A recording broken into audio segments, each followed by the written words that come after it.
Welcome to horror story. रात के तकरीबन 10 बजने वाले थे और रामू के बच्चे की तबीयत बिगड़ने लगी। अब रामू की पत्नी काफ़ी ज़्यादा डर चुकी थी। तब रामू अपने बच्चे को लेकर अपनी साइकिल पर सवार होता है और रामू जंगल के खतरनाक रास्ते की तरफ निकल जाता है, जो रास्ता शहर में जाकर के मिलता है। रामू को पता होता है कि इस रास्ते पर आत्माओं और प्रेतों का वास है। फिर भी रामू अपने बच्चे की जान बचाने के लिए उस रास्ते पर चल देता है। अब रामू रास्ते में पहुंचते ही डरावनी डरावनी आवाजें आने लगी। फिर भी रामू साइकिल की पैडल मारता रहा। ये रास्ता ऐसा था कि आज तक रात के समय में कोई भी व्यक्ति गांव के इस पार से शहर में उस पार नहीं गया। ये रास्ता बहुत ही डरावना था। फिर भी रामू साहस नहीं छोड़ता है और अपने बच्चे को लेकर आगे बढ़ता रहता है। रामू अपने साइकिल की रफ्तार बराबर तेज करते जाता है, क्योंकि रामू को अब डर लगने लगा था। रामू जंगल के बीचों बीच पहुंच चुका था।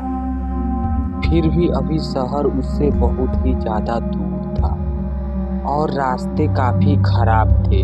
अब रामू को एक बूढ़ा व्यक्ति दिखाई देता है, जो कि शहर के किनारे बैठा हुआ था। रामू सोचता है, इतनी रात गए कौन बैठ सकता है यहाँ पे, भला इस घने जंगल। अब वो बूढ़ा व्यक्ति रामू को बुलाता है, बेटा रुको, इधर आओ। रामू बोलता है, ठीक है दादाजी, अभी आ रहे हैं। रामू अपनी साइकिल खड़ा करता है और उसके पास जाता है। अब वो बूढ़ा व्यक्ति बोलता है, बेटा मेरा ये घास का गट्ठर उठा दो। रामू, ठीक है दादाजी। बूढ़ा बोलता है, बेटा रुको, थोड़ा खैनी खा लेने दो। रामू बोलता है, कोई बात नहीं दादाजी, बनाइए। अब उस खैनी में से थोड़ा सा खैनी रामू भी खा लेता है। खैनी खाने के बाद अब रामू उस गट्ठर को उठा रहा होता है। अब देखता है रामू कि वो बूढ़ा व्यक्ति यहाँ पर नहीं है, मैं अकेले ही गट्ठर को उठा रहा हूँ। अब रामू को एहसास हो गया था कि यह एक छलावा है, कोई बूढ़ा व्यक्ति नहीं है यहाँ पर। अब रामू तेजी से भागता है और अपनी साइकिल को लेकर भागने लगता है और अपनी साइकिल पर बैठकर जोरों शोरों से पैडल मारने लगता है और देखता है कि हम कितना आगे आए। पर पीछे से कुछ डरावनी डरावनी सी आवाजें आ रही थी। रामू और तेज अपनी साइकिल को भगाने लगता है, पर रास्ता खराब होने की वजह से रामू के साइकिल की चैन उतर जाती है। अब रामू सोचता है, ये कैसी बला है, इतनी रात गए चैन को भी अभी उतरना था। रामू डर रहा था, फिर भी वह अपने चैन को जल्दी जल्दी से चढ़ाता है। अब साइकिल की चैन चढ़ाते चढ़ाते रामू के हाथ कंपकपाने लगे और रामू पीछे की ओर मुड़कर देखता है तो दूर दूर तक कुछ नजर नहीं आता।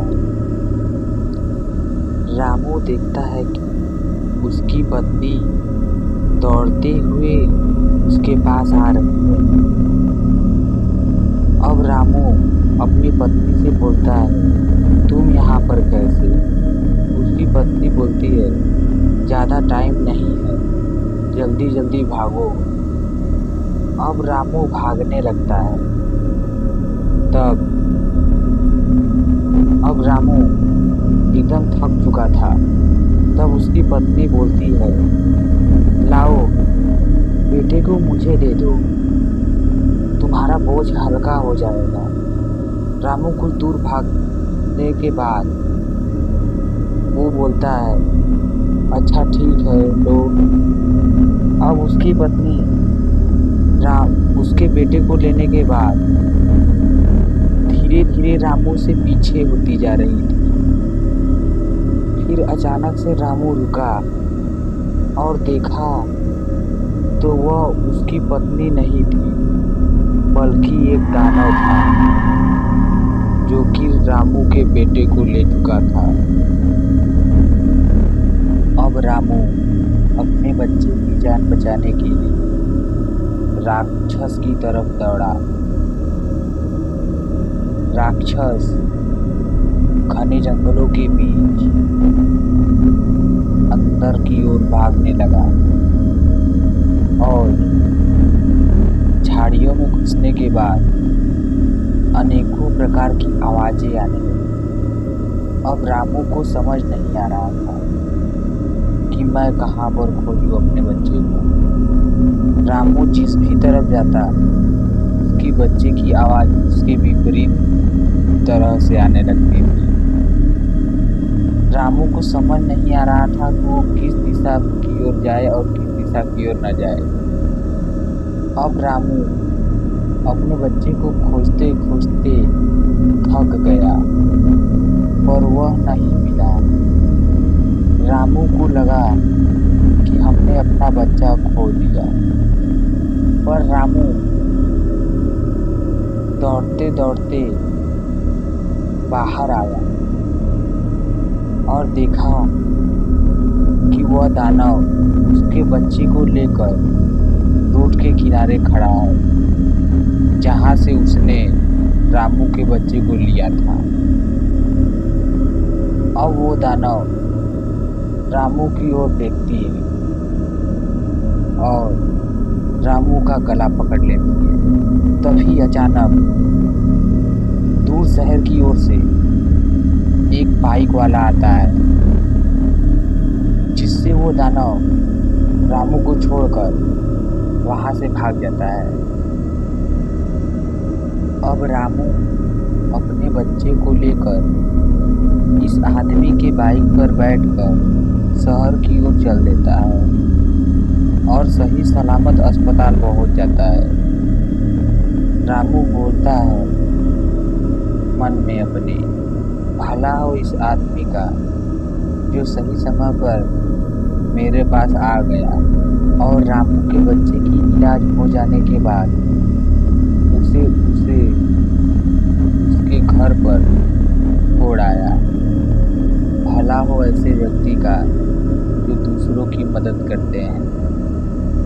और रामू खुशी खुशी अपने बच्चे को लेकर अपनी औरत के पास चला गया और उसकी औरत काफ़ी खुश होती है।